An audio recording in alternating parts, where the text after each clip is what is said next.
Welcome to Spiritually Imperfect, the show where the metaphysical meets the practical.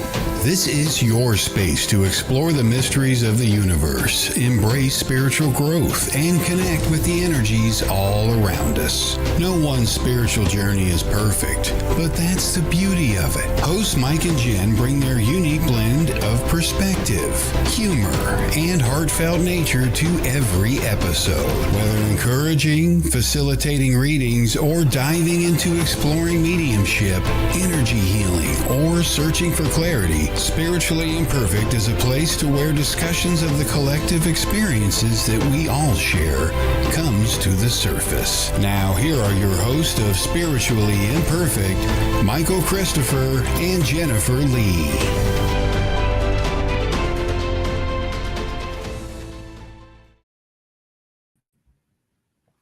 Good evening, everybody, and happy Friday. You may notice that's not Jennifer over there. Jennifer is off tonight, and Kelly has bravely accepted a return visit to Spiritually Imperfect. Am I safe? Bravely. We'll see. No. Dun, dun, dun. Dun, dun, dun. Yeah, we don't plan anything, so it's kind of like we don't even know what we're doing most of the time. We just pop on and go, let's see what happens. Some people can't handle that. Some people need planning, and they need to know exactly what we're going to do, exactly when. I'm like, this is the wrong show. I think this show's going to be like easier to palate than last week's show. Last week was, oh my God. I got to reiterate, we were not drinking. That was us sober. Just putting it out there. Cheeky cards, really funny cards last week. Oh my goodness. People were cracking up in the comments. And there was, like we said, some of the cards were actually removed from the deck. So that was kind of interesting deck.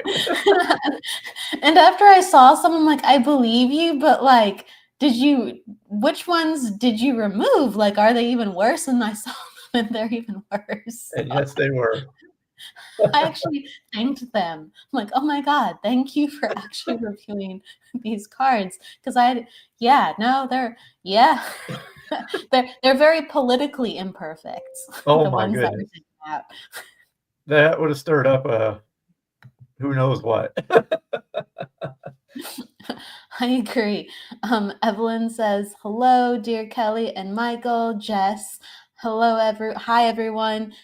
Kelly, try to keep Michael in line tonight. He's trouble. Michael is a free spirit. Yes.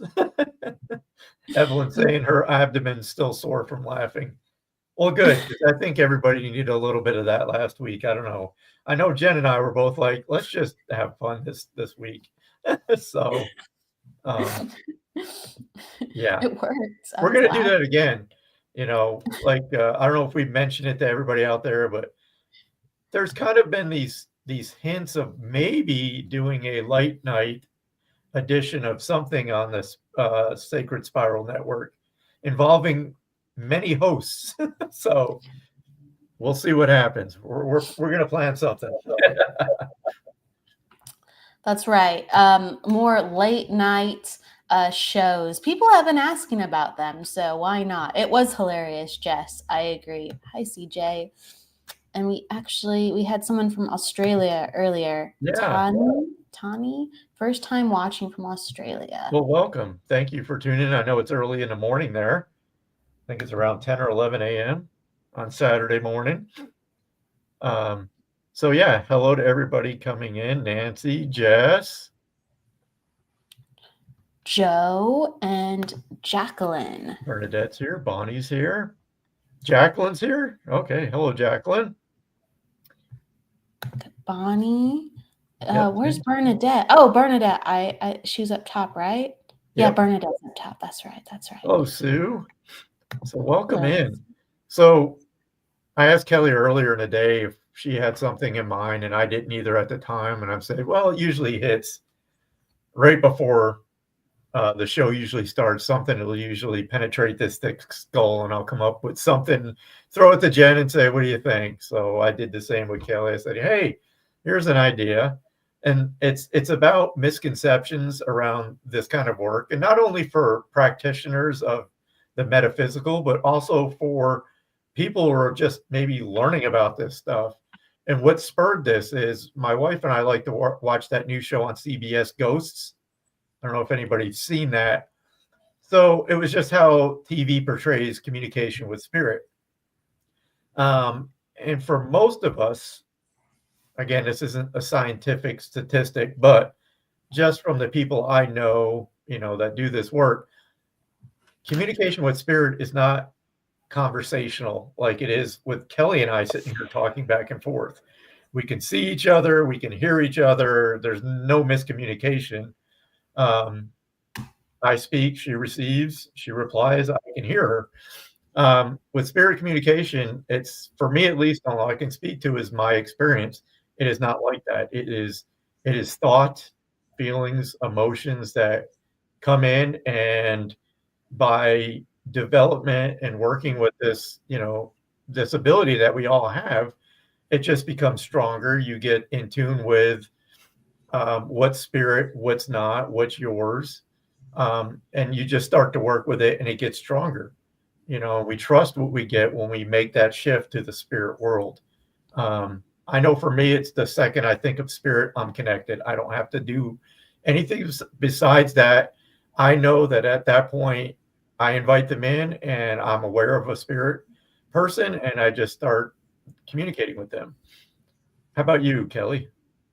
Sure. Yeah, I think everyone's different. And hello, Lynn. Hello, Rita.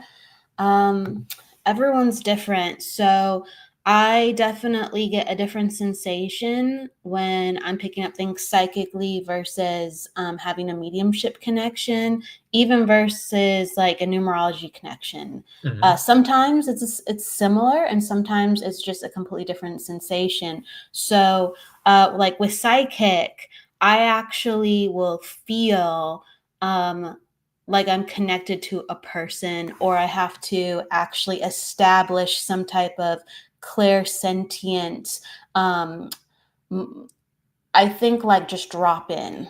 Mm-hmm. I go, okay, I'm with you. I have to know that I'm with the person, like connected to the person, and it's less like faith-based.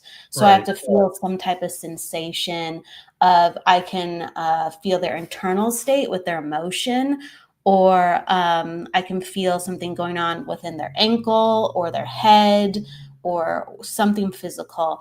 And if it comes spontaneously, if I'm out and about, normally it doesn't, but if something does and I go, oh, psychically, I think I feel what a person's feeling. Again, I feel that I'm locked into a person. I'm aware of my energy is branching out, and I know where it's going. So it feels more like directive. And I don't know if anyone kind of processes it like that. Maybe they do. I don't know. With spirit and mediumship, I don't know everything. Like people go like, oh, do you know this? Can you help me? It's like, no, I'll try to help you. Right? Like, let me try to tune into you, or let me try to tune into spirit and have them come to me, and let me see what I can get for you. And as long as you're telling me you understand, we have a connection, and we have a hit, and we can deepen the connection. But I don't know anything coming in. I only know a fraction of things when I'm working with you, unless I get a really strong link and I'm letting you know I know a lot about maybe this for a moment. For a moment. And then it's gone. It is. And that's the other thing, how quick the information comes. And if you spend any more than a millisecond trying to like re-grab it, it's like it's gone. I mean, yes, you can ask the spirit to send it again. Hey, I didn't get that. Give me again. And you may get it the same way. You might get it a different way, but it's just interesting. And again, by working with it, you start to understand how this works. But like you're saying, for me, because I avoided psychic for so long, even in the beginning, it just made me uncomfortable. I just much prefer to work with spirit, people in spirit. But I've learned that I can sense, like, I know, like, when spirit comes in, it's just the way it's been from day one. They come in on my, like, to my side and behind me. They're never in front of me for some reason. I never feel them in front of me. The only place I feel in front of me is my guides, and it's usually in front of me and above me. It's kind of like they sit right here in front of me. That's where I sense my guides. But people I'm communicating with, it's always been that women are on my left side. That's where I'll feel them come in, and men are always on my right. And then when I'm working with somebody on an intuitive level, I can feel the energy that way in front of me. And maybe spirit set that up so I don't get confused, that I know if it's coming directly in front of me, that's from the person. That's where I pick up the energy, which leads me to a great exercise for people wanting to start somewhere. And I've talked about this before, is learning how your energy feels and sitting with yourself in a meditation. You don't even have to go deep into meditation. The thing is to set intention, not to connect with anybody. You're just sitting there with your eyes closed and kind of doing a mental scan from head to toe, and just noticing what's the environment around you feel like within your energy. Are you feeling any sensations physically? Are you, feeling emotions? And most of the time I set the intention, I just want to feel with what I feel like. So I'll just take note of how I normally feel. And then you do this often enough, as an exercise for, a week or two. And then you change it up and you invite your guides. And then you start with what you've been practicing. And then when you invite your guides in, pay close attention to the way now, pay attention to what it feels like around you. Do you sense somebody just, an energy coming into your awareness? Don't dismiss it, because you ask them to show up, they will show up because they want to work with you. And that was a long-winded explanation, I know. No, it's really important, because a lot of people think like, oh, like you see somebody or you hear somebody and then you just kind of relay the message, or you're just so connected that here you go. And no, a lot of times there's a connection coming in, and depending on how aware someone is or how their awareness works, they're able to have a certain intuitive connection. And, Right. and that's why we're all different, because our awareness is different. We've been raised differently. Our soul journey is different. Our soul experiences are different. Our interests are different. And you might be, with a spirit, and you're so into tennis that you pick up a weird little sports or tennis detail, because that's how your brain works. Your attention is primed already in that area.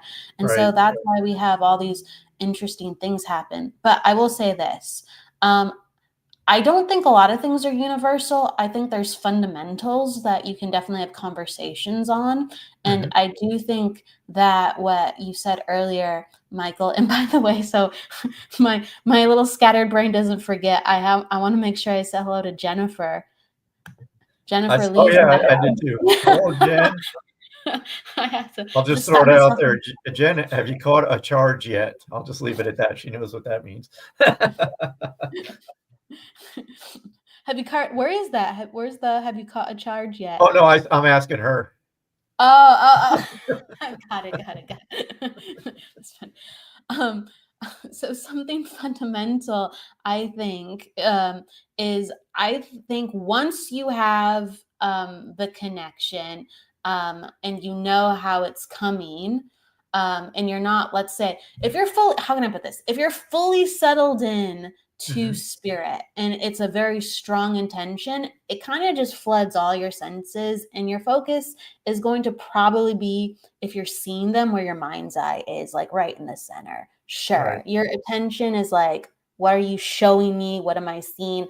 But when that first happens, and if you're able to kind of like just be in your awareness of what's going on around your energy, like you said, Michael, for a psychic connection, it's going to be in front of you, the energy stream. For mediumship, it's going to be behind you or at your sides or a little bit upwards, the right or left. I find that's pretty universal, if not not universal, pretty close to what a lot of people experience. Yeah. And they don't think about it because it's all right here once they're working. Yeah. And it's so subtle too. And I think that's another misconception is people probably think what's on TV is it's like right up in your face, vivid. You could touch it.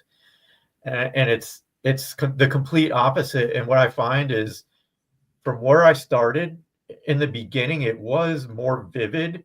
And I think that was on purpose of spirit knowing, hey, this is new. We got it. We have to build that trust. So we got to make this feel real. I mean, that was my thoughts on it. But I noticed that once you start building that trust and you as an individual start accepting this is them, and it seems at that point things get more subtle. They don't expend so much energy getting a point across. That was because I hear people talk about that, like especially like when someone passes away, and this could be anybody. They will say it's so vivid in the beginning, like the dreams and the visits and feeling them around them. It's so vivid. And I think that's on purpose because they really want you to know that they're there. And I think as time goes on and you begin to heal, I don't want to say they're not around us, but we're not so dependent on them being there as time goes on. We know they're there. They can feel that we're okay moving forward. And I think it's just, maybe they go back to doing what they're doing on the other side. So I think it's like just in the beginning, they want you to know again. And as we grow forward, it becomes less and less of a vivid experience, but know that they are still there. Absolutely 100%. Yeah, I do think that we can have these very dynamic experiences. I also, in the beginning, I also believe that like we kind of get mirrored back the energy we wish to receive. Mm-hmm. And in the beginning, we're putting a lot of energy into, is this real? If I could only have this or that. And when we have a moment, finally, it hits us like square, front and center. And once you receive that, you don't always long for it the same way unless you're not taking care of yourself and you're getting obsessive. And then you're not Right. your energy is not going to be in a good place to even get to the next step. Yeah. I got to go back to a comment from Evelyn because Yeah. I could not agree more with this. I know it's Yeah. from spirit when it's much more intelligent than what I can come up with in my own head. Absolutely. If I get like hold of these words, I don't even know what they are, but I say them, I know it's not coming from me because I'm like, that was more than 2 syllables. That definitely was not from me. But so yeah, it's interesting. That's definitely one way for me to know that, okay, there's no way that my mind came up with that. I don't even know what that is. I get a mixture of that sensation. Let me know if you get this too. So I will, it's like whether it's like really out there, intelligent or even like bonkers. If you have the feeling of, I would never say this. Yeah. I would never say this. Or even in readings, I'm like, I think I'm going to, your energy's fine. You're doing your job, but you go, oh my God, that sounds so weird. I think I'm going to get this wrong. And it's almost like it's so unnatural for you to ever think or feel that way or to even conceive that. It can't possibly be from your brain. Right. Nope, And I said the silliest stuff. Oh yeah. Like when I first started, I did a practice reading, and it was for someone's dad who had just passed.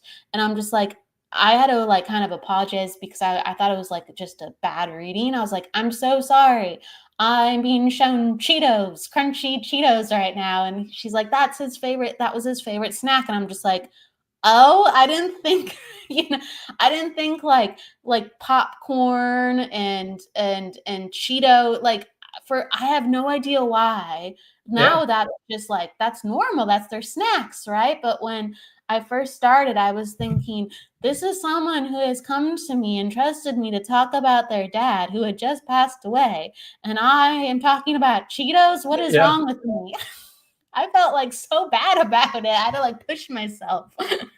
I know it's just we'll get into questions too here because I want to get into the chat. But yeah, I mean, I was doing a reading for somebody, and all of a sudden the person's spirit was throwing potatoes, and I'm like, all right, I'm just going to talk about this. But it was a friend of mine, her brother who had passed. I'm like, he's throwing potatoes. Like, I see a potato fight, and he's throwing potatoes. And she was like, oh my God. She's like, we used to get in so much trouble because we would grab the mashed potatoes at the table and start throwing it at each other. So I'm like, where did that come from? So it's just interesting how if you just surrender and just whatever comes in, talk about it. It's like, again, these messages aren't for us.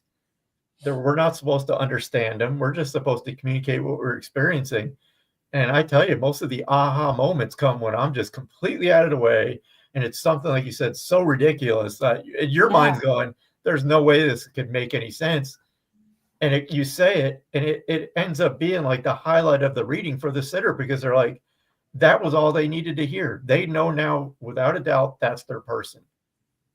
I agree, so usually when I say something like, right, just too out there, I go, all right, I'm not even gonna, it just feels wacky. I'm just gonna continue to turn my brain off. It's a sign for me to continue to turn my brain off, because I'll say just strange things. Yeah. And like one of my first kind of psychic experiences outside of my own kind of knowing, when I was trying to just explore, like, hey, is this real? Mm-hmm. I believe in it. But I was just out. I was like at a class and we had a break.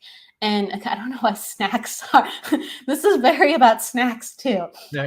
Someone went, and from our class, they went to the vending machine and got a snack and came back. And then they started like talking to me and another student. And they just started like eating a chip, and they were like, oh, this is really good. And in my head, it was like, it's so crunchy. And like, and I heard that like loud in my brain, like, it's so crunchy. And so to myself, I was like, I'm not going to mention anything about this because it's very obvious that chips are crunchy, right? Like, there's nothing of value for me to share this very super obvious piece of information. And so there's like this long pause, like kind of dropping the conversation. And he just looks at his bag and he's like, it's so crunchy. Like, like the exact way I heard it in my head. I'm like, what just happened? Yeah, like, huh? And I've learned to really like honor that, because if you hear something weird and you feel like your brain is devolving, like going the other way, it's probably something too. It's just crazy. It's what was that one question? I just saw it. Sure. I'm gonna go back through here because it was let me see. Let's see. There was more than kind of one. Kendra asked, is there ever a time when you have to shut it off just to take a break? Yeah, that was the one. Yep. And I'll tell you this, Kendra, and this is different for everybody, just like mediumship and psychic awareness is. Some people have a process of shutting down. I did at the very beginning because that's what I was taught. And my teacher, my very first teacher, she was like, picture like a trap door above your head, and when it's open, that's their cue that you're ready to work. And when you're done, just picture that going closed. I'm like, cool. As time went on, I just set boundaries with spirit. I was like, if I'm not sitting here actively working, I just leave me alone. And it is literally for years now, probably most of the time I've been doing this. If I'm not actively working, I am oblivious to anything going on around me. They do not interfere with my life at all. If they have, it's very far and few in between, and there's usually a reason for it. But it's literally, I can count on one hand how many times I've felt spirit when I'm not actually working.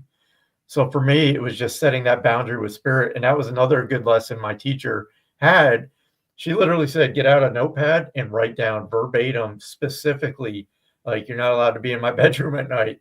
If I'm at work, that's a no zone, it's like operational hours. You can visit during the hours of 9 and 5 when I'm, blah, blah, blah. But I got very specific.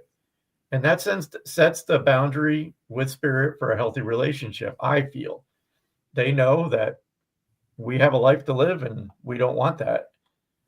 Yeah, sometimes we don't know what our energy is doing. Like, and sometimes we're just filled up with other people's energy and we don't even know because people who are really sensitive, they're just used to feeling like additional stuff.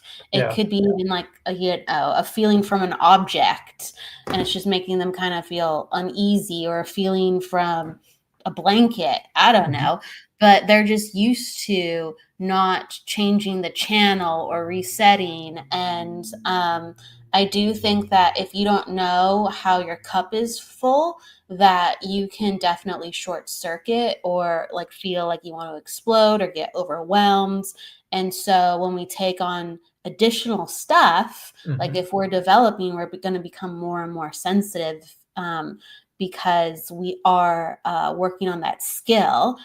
And if we didn't have good management before, it's almost like, again, we can't bear what's in the container because we actually didn't deal with it before because we weren't really aware of what the cost was or what it was doing to us. So I think a lot of people, when they get into this work, they just are like, oh my God, I can't take it, because they had to do inner work and they had to do healing and a lot of self-awareness. There's that. And then the final thing I think is really important, like once you have worked with your energy to a certain degree, none of us are perfect. We're all learning, and there's new things that come up or things that resurface. Right. Or obstacles of being a human. But in order to work with spirit, and this is not like, this is not me saying like, oh, like, we're a certain level. Like, this has nothing to do with what I'm going to say. It's just, it takes a certain energy load to be a medium, like consistently, or a psychic, or a healer, or whatever your energetic role is. It takes a certain energy load. Just like going to the gym. If you're a bodybuilder, you're not going to be pushing 20 pounds. If you're a bodybuilder, you're going to be pushing 80 pounds. So you are signing up for a bigger energy load. Okay. And since it's a higher energy load, you can feel sometimes like, oh my God, I feel overwhelmed. And it's not, I don't think 24/7. It's just when you have to go to the gym, or when you have to do a reading, and it takes that certain type of energy, you go, I'm already exhausted sometimes. Oh, this one's kind of hitting me hard because, I'm using more energy. Yeah. And it is. And it's, like you said, it's different for everybody. And that's what development is for. You're learning how you operate. And it's very important, like we're having this conversation, but take it for what it is, that's our experience. It may not be your experience as you're working with spirit. But it's a good baseline, especially if you're starting. And Jess says, yep, resonates. Jacqueline Bridges asks, have you ever had someone have something terrible to say to someone? It depends on what the context is about. What I believe anything that comes from spirit is going to be something for the person to hear, that they're meant to hear, that they need to hear. I guess it depends on what you're asking. But I would not categorize anything I've ever communicated to anybody as terrible news. It's meant to be healing, and that's usually what comes through. It may be hard to hear because it's emotional, but it's meant for the person to heal with or heal from. Maybe they didn't know how somebody passed, because they didn't get a chance to see the person or know the situation. Some people, and I'll just talk about this, some people that have chosen to cross themselves over. Some of them are intentional, some of them are accidental. And I've had several readings where they want to know, when they come through and communicate to me that this person did cross themselves over, they usually follow it up with, either I'm sorry I did this, I made the wrong choice. If I could change things, I would have accepted help. And sometimes they come through and say, this was not intentional. They may have taken a substance that they were just experimenting with, and it took them. So they want their family to know that I didn't do this on purpose. This was a dumb decision that I made, and this is the result of that. Yeah. I think that it depends on, right, the reading. I mean, you could be doing a numerology reading with numbers, right? And go, oh, I see you have a difficult cycle coming up.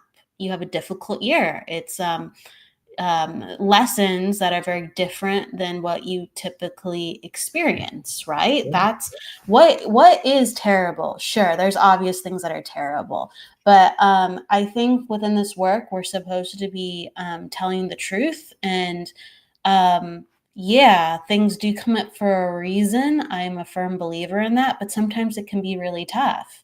I've been aware of things at times. It's not often, but I've been aware of things where I go, I don't know how to describe this exactly. Right. How would I? And so I embrace the awkwardness, and I'll usually say something, or I'll say, Spirit, if you really want me to talk about it, you keep bringing it up. And I'll maybe say something small, and I'll just plant the seed sometimes, like, here you go. This was mentioned just so you can kind of understand what's coming up. If we're not going to talk about it unless you want to talk about it. Right. And you're right, that has happened. No, family secrets, no. They're not, I always say this, spirited are not snitches. They're not lawyers. They're not marriage counselors. They're not doctors. There are people in spirit just like we are.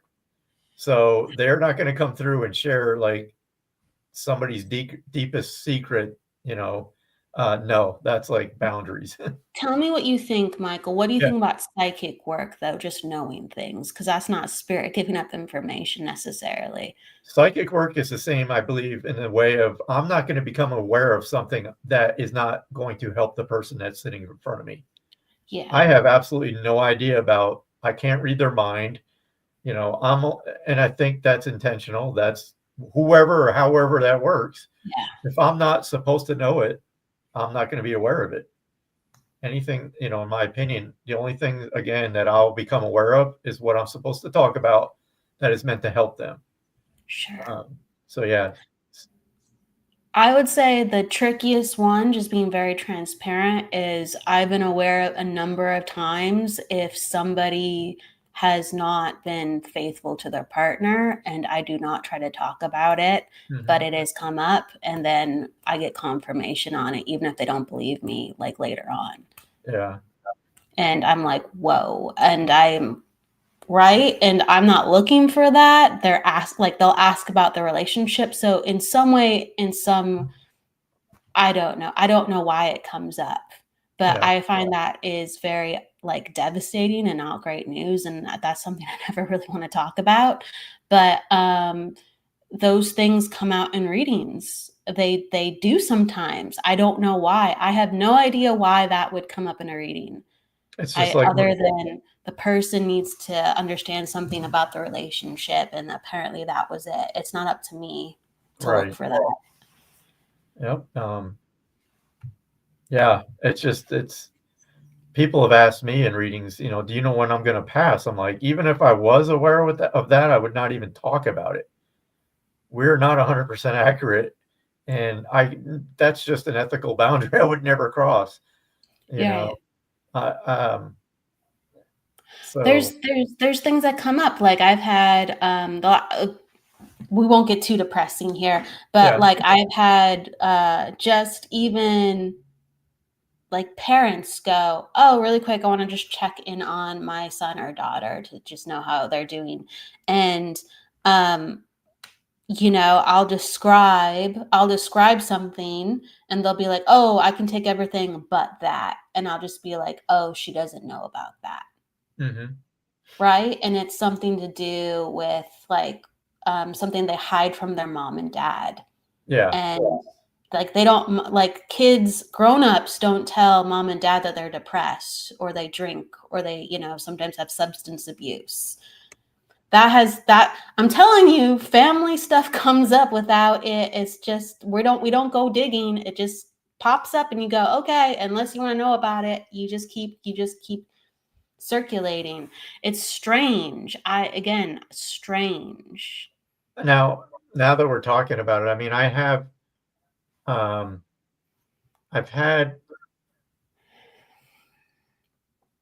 trying to think. My mind just went completely blank. I'm like, all right, what's going on here?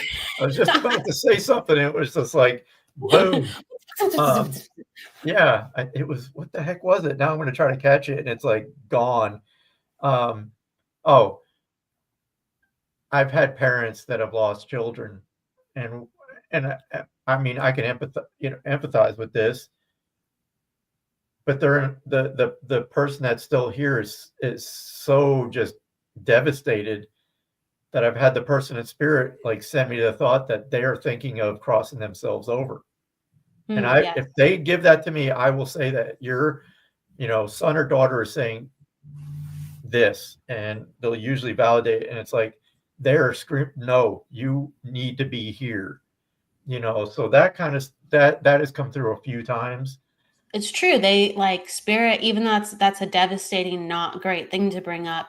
You can say this person's not doing well, or you can say this person is depressed. And I've actually have had readings where someone goes, "Oh, they seem fine." And I'm just like, "Do you understand like that they just had like they had a job change? You understand that things within their marriage is not going good." Like I'll just some major piece of evidence and they're like, yeah, that has been going on. I'm like, yeah, that like take the warning.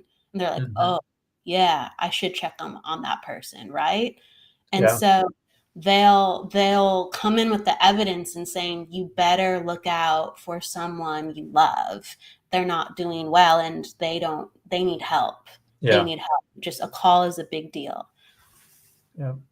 So now we're talking about it, it does spark some memories, of instances, but for the most part, like I said, spirit aren't there to snitch on people or to tell or share secrets. No, it's these just are like in private readings too, by the way. Yeah, none of this stuff comes up publicly. This is private readings. No one else is around, one-on-one.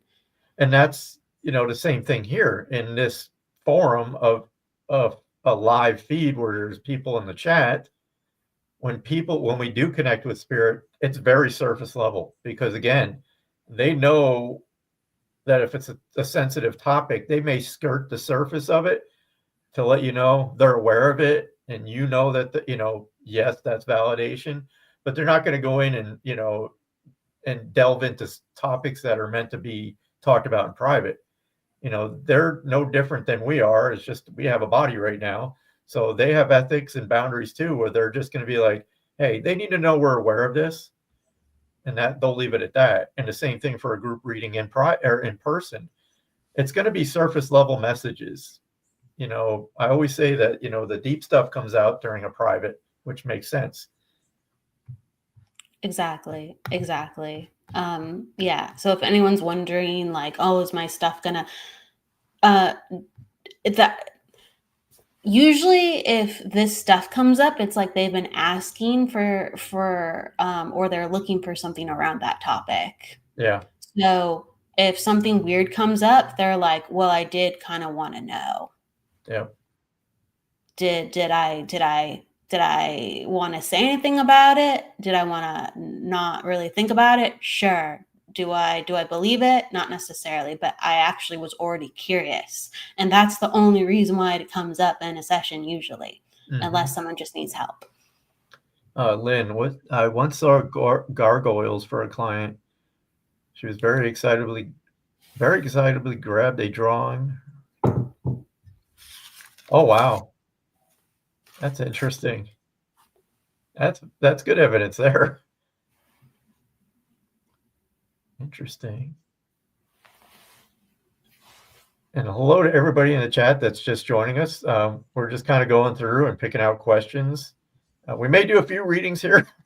We kind of got on a topic and we kind of just interacting and answering questions around this topic, but I think it's an important one.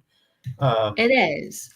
It is. I mean, there's some really important big ones that, not even teachers or students will talk about, or not everyone experiences readings like that. Yeah. And it's good to kind of sometimes talk about the outliers of, it comes up. No, you should not take it lightly.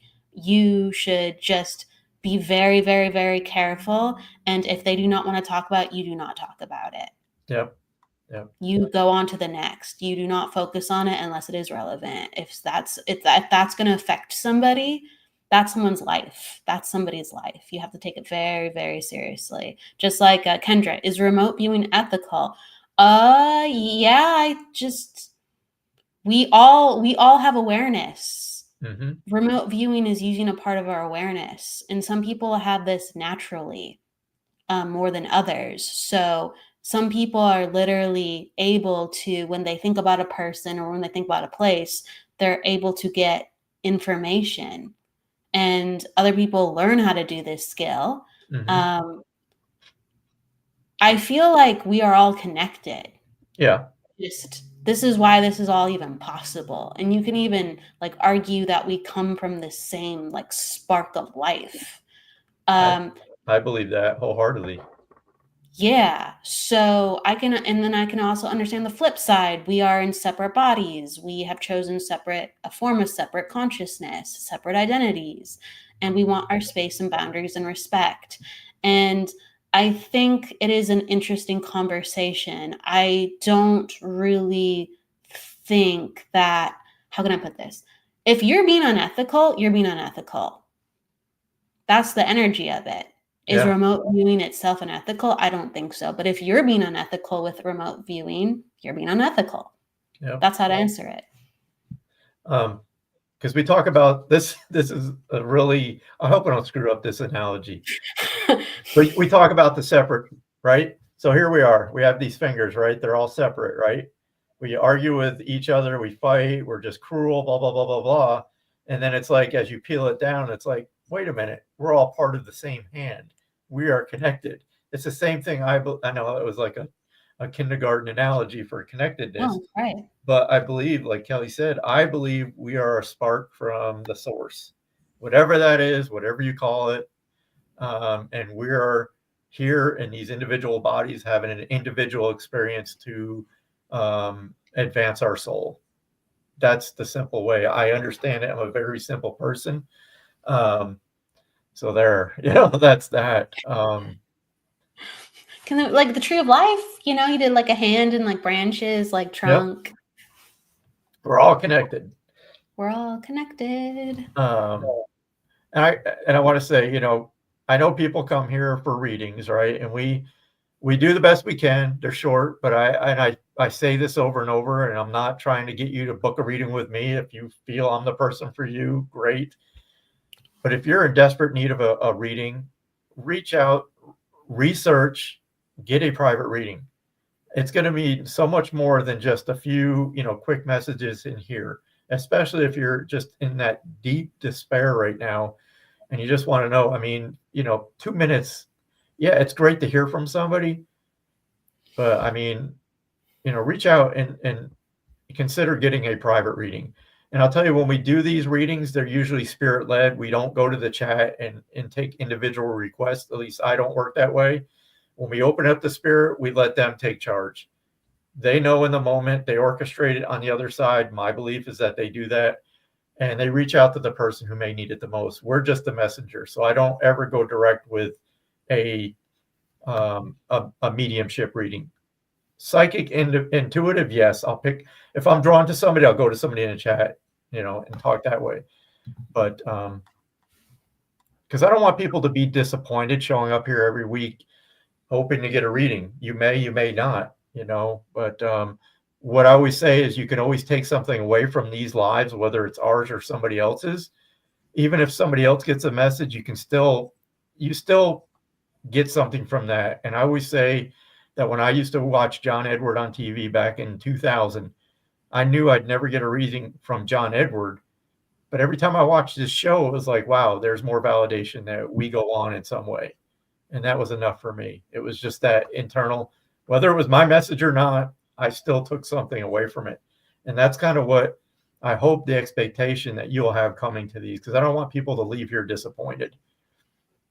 I don't think they will. I mean, because you're giving your time, your heart, your experience, and you're not trying to make a square peg fit into like a hole, or however they say it. And I think that's worth its weight in gold. And there's a lot of really good questions in the feed, and there's been a lot of really good connections that you've done for people. So yeah, that's never my impression of, I don't know. I'm just sharing on the outside, as you're on the inside.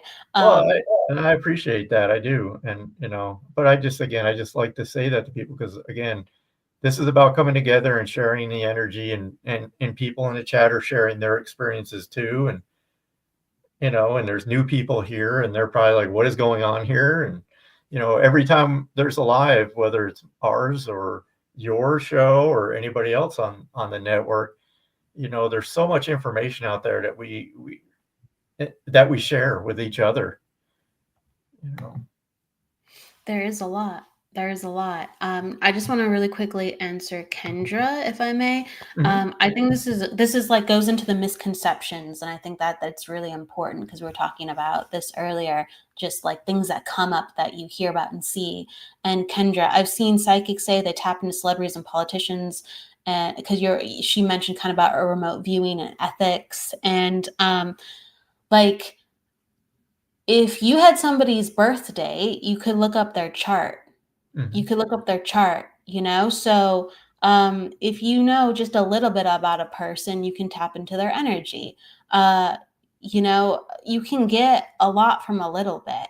And again, if you're doing it in a way where you are not doing it for great purposes, like that, don't. But some people are very curious and they learn, and some people they pick up on things. And that's like the true essence of this work, is just honoring our natural sensitivities. Not we're trying to pry or look or overextend, or we happen to, have the ability to get information and take advantage of things. Like that's completely not even what this is about. I think some people look to other people's lives. Like you might look to your best friend's life and just kind of pick up on something. It's just you pick up on things because you're curious and you're aware. And so people who have a high capacity for awareness or have developed skills, they could pick up something on a random person by just looking at a picture, by just picking up an object, by just stepping into a hallway. They're going to know stuff. And so people go,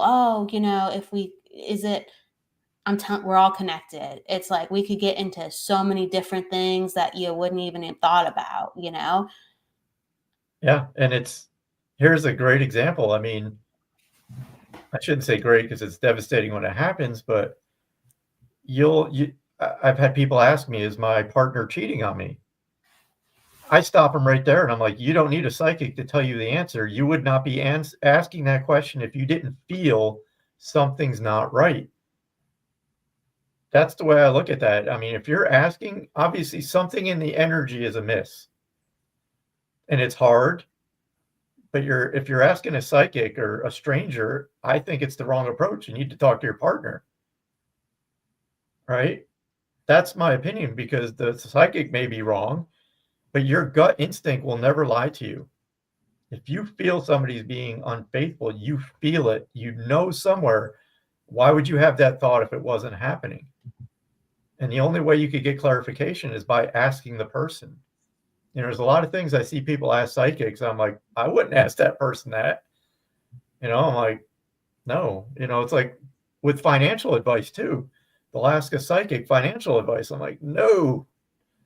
At least me, I'm not a financial expert. I would never begin to give people that information, but I'm getting off on a tangent. But your gut will never lie. I'll leave that. what Kelly was talking to about energy too. You've probably, most of us have probably experienced something when two people are arguing in another room. You may not have heard the argument, but you go in there afterwards and you feel the energy like, whoa, something is up in here. That's your intuition. That's your energy. You're picking up on that. That's the same way that we all do this.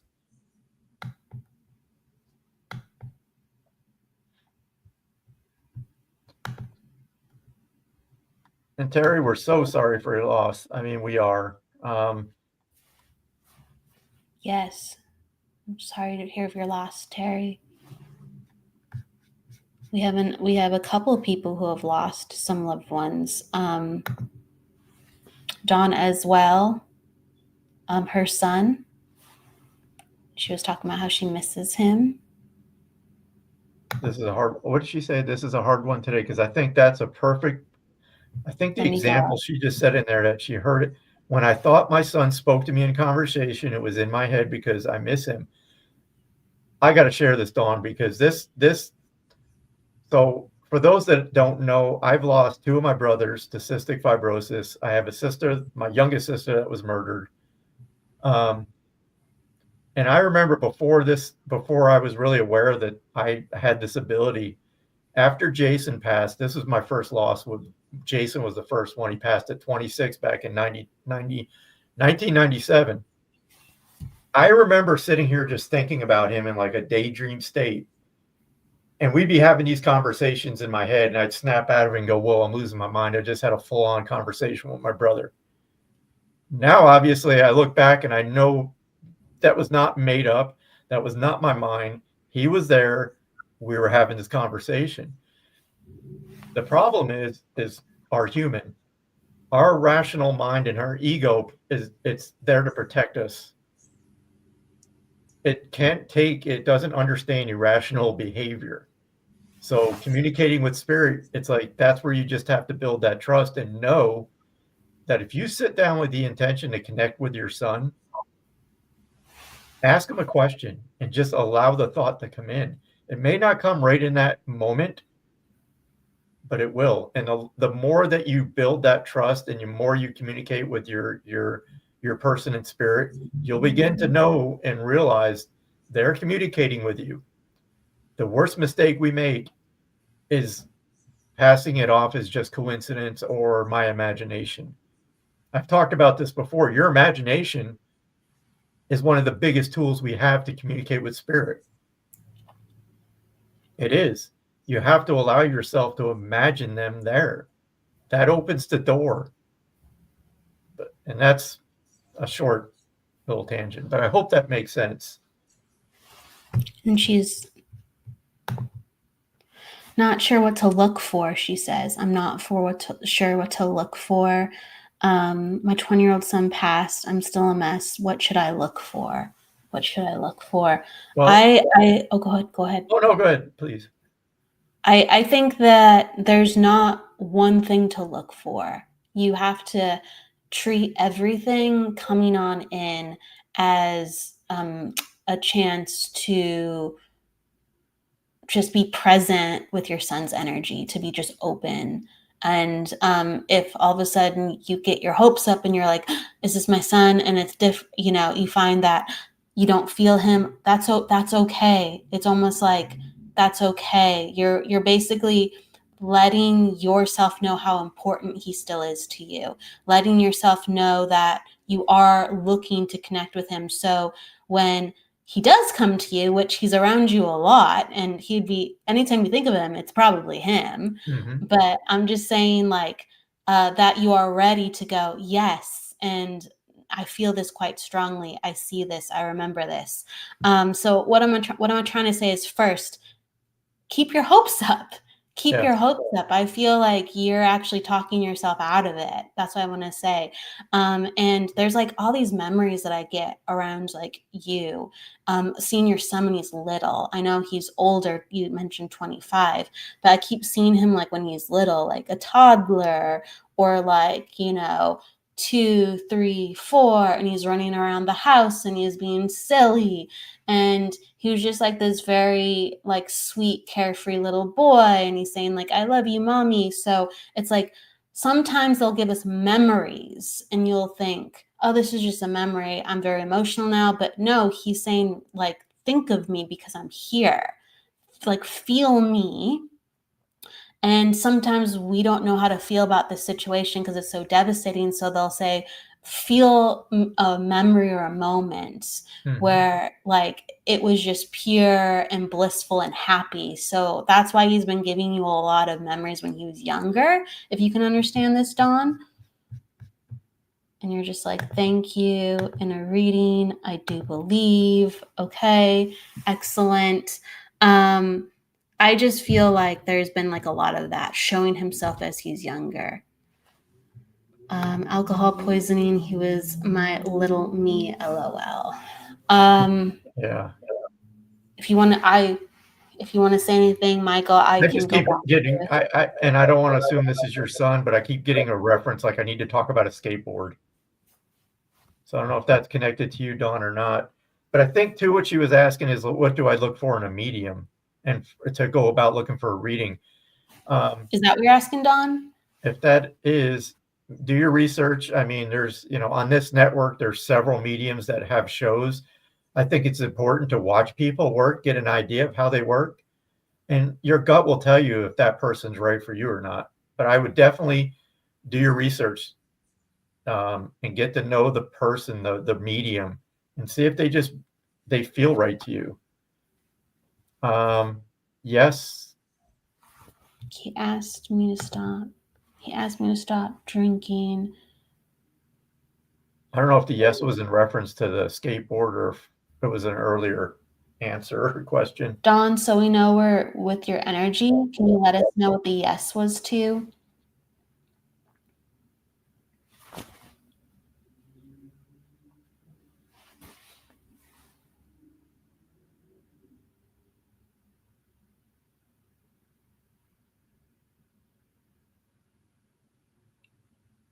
That's okay.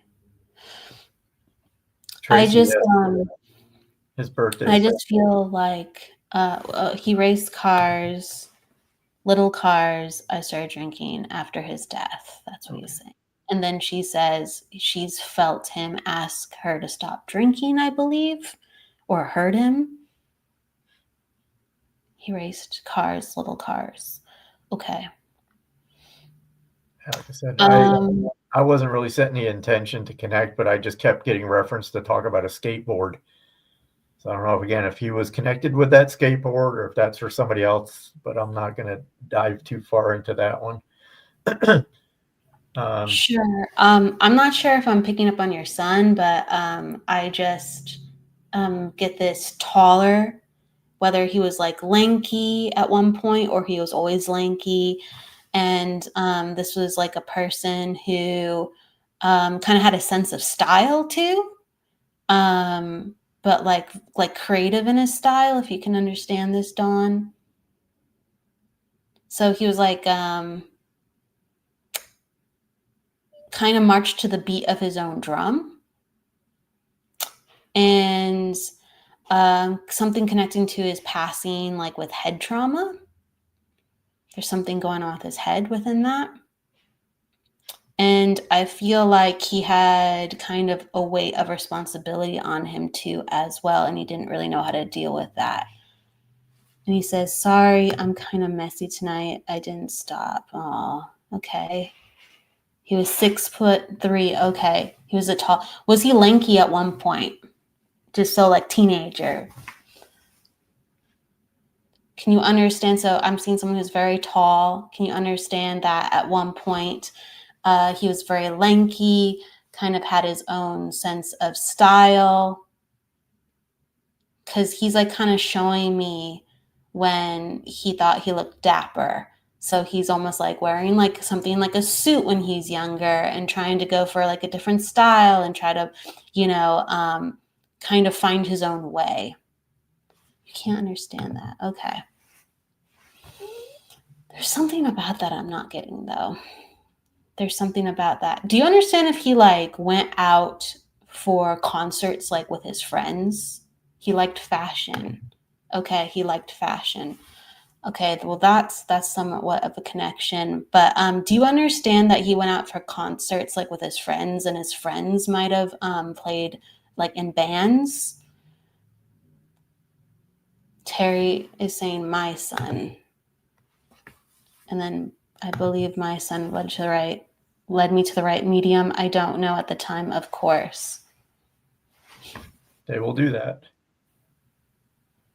I'm just trying to understand kind of who this boy is. He's like, I mean, he's older, but he's showing me, he's like, when I was a teenager, I liked to dress up.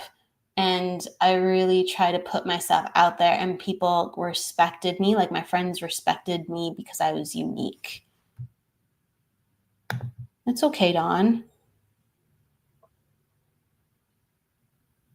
And this is a time in his life where he was happy. That's why I'm going to it, but it's okay. If Terry, you can understand this too, you can let me know. But what's coming in the strongest is he's been giving you a lot of memories when he was younger, and he wants you to feel like his heart is no different, his love for you is no different, and your love for him is no different. And he wants you to remember when things were silly and fun and sweet with him. And think about, it's almost like we're still connected, like always, to the ones in spirit. We don't lose that relationship. He will always be your son, and you are always connected to him. It's very different, but it's almost like, look at me like I'm a little boy again, you know, and be around me like I'm just as sweet, I'm just as innocent. And it's almost like he's kind of inspiring you to like be sober in that kind of essence. Isn't that interesting? He's basically saying, like, if you want to spend time with me, like, treat me like, you know, I'm the most innocent little brightest light of your heart, and think of me and see if that makes you want to feel me just purely and sweetly, like all those years ago when I was a baby with you. There's something about that. Okay. He's like, I truly appreciate you. He wore a suit and a collar for graduation. Yes, but there's something a little bit more than that. Like he would have dressed a little bit. You said dog collar, so he did dress. You said he liked fashion and he dressed different. So that I can take for him. And then we were two peas in a pod, unfortunately. Do you understand that? Like, yeah, you're two peas in the pod. Again, he didn't know how to take on a lot of responsibility because he had too much to begin with. And so I felt like he was always trying to push the limits of his life to get better. And that was very difficult for him, if you can understand this too, Dawn.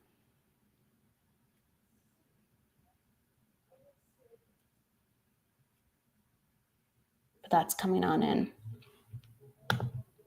But Terry can also understand this too. So are you picking anything up with like Terry and Dawn or the son? Because they can take aspects. I'm kind of just spectating right now. Okay. All right. Yeah. Well, they both feel, yes, it's interesting because there's a similarity, but they both do feel quite different. Okay. You can understand this. All right. I feel like, you know, with your son, he does talk about how, you know, he was overwhelmed. And if you're overwhelmed, like, take care of yourself. Take care of yourself. He didn't always take care of himself when he was overwhelmed. And he's like still around looking out for you. And he just kisses you on the head. I feel like he would have done that naturally, but he just kisses you, like he hovers over you and kisses you on the head, right on like the top. And he's like, I love you. And he just like brings you into his arms. And he's basically saying, it's going to be okay. It's going to be okay. And he's talking about loving yourself and taking care of yourself, and that he's with you, inspiring you, being a cheerleader like he always was with you. And he keeps talking about don't give up hope. He said it when he came in. So I'm just going to say it again. He's like, don't give up hope. Don't give up hope. And he's talking about, I am with you. I am with you. When I had a marrow transplant, I forgot a lot. He took care of me, single mom. Yes. I can feel that. Yes. I'll talk to him tonight. I want him to know I'm sorry. I felt him kiss my forehead. Okay, thank you for understanding that.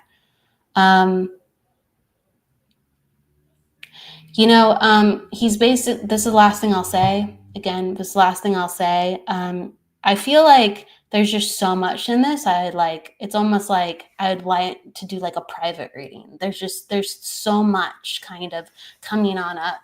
But he basically says, like, he stepped up in a lot of ways and he wants you to be brave and step up for your own life because he's still with you. He's still with you and he wants you to understand that you can be strong and you are strong. And, he was very much inspired by your strength. And so think of him.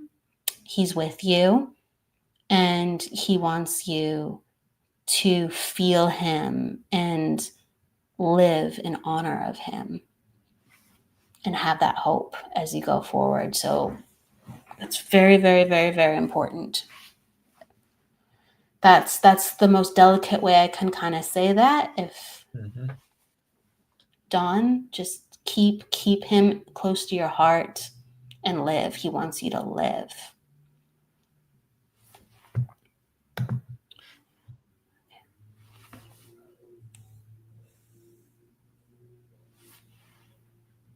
And he was an older brother, so he had a lot of responsibility. He loves you. He loves you.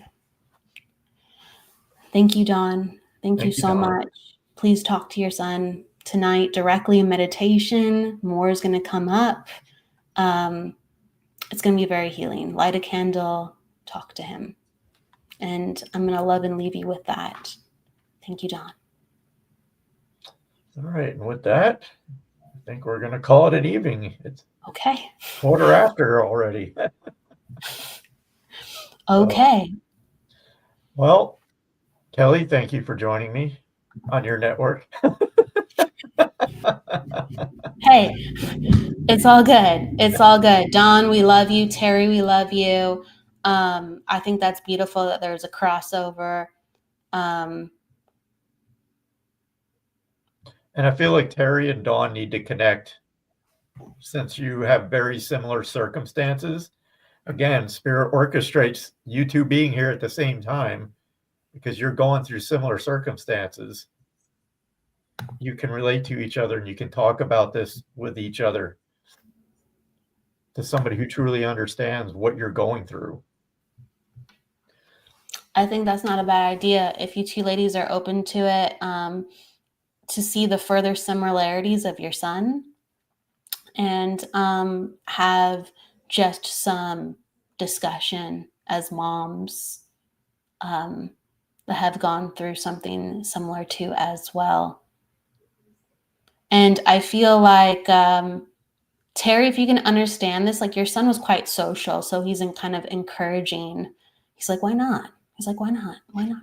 Why not? Yeah.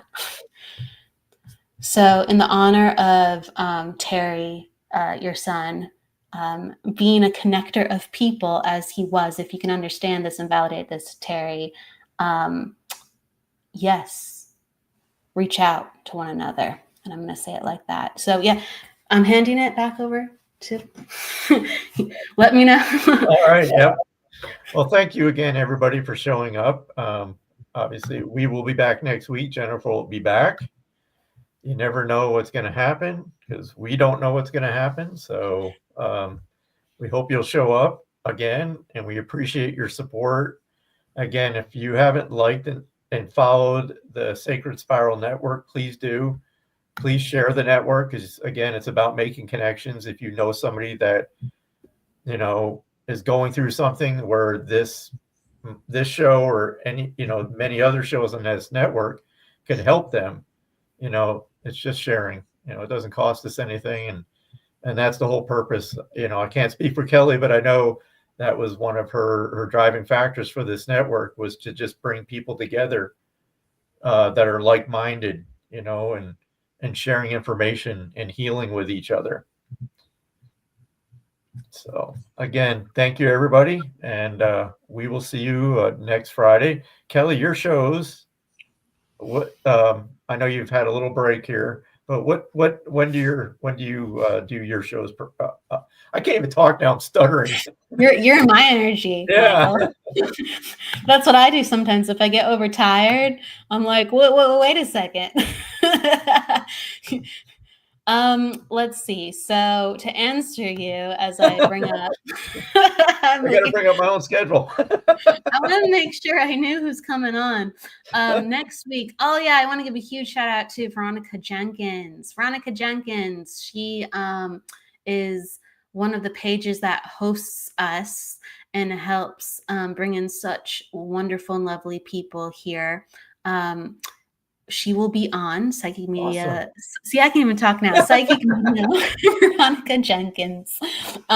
She's such a helper and just super compassionate, big-hearted woman. I'm very excited to have her on. And then on Friday next week, I will be doing the Psychic Hour too, as well as that's when we will reconvene on Spiritually Imperfect. So you can catch me on Wednesday and Friday. Thank you for the shout out, Michael, and at kellybrickel.com. All right. Well, with that, again, have a great evening, everybody. And until next week, we'll see you then. Take care. Bye.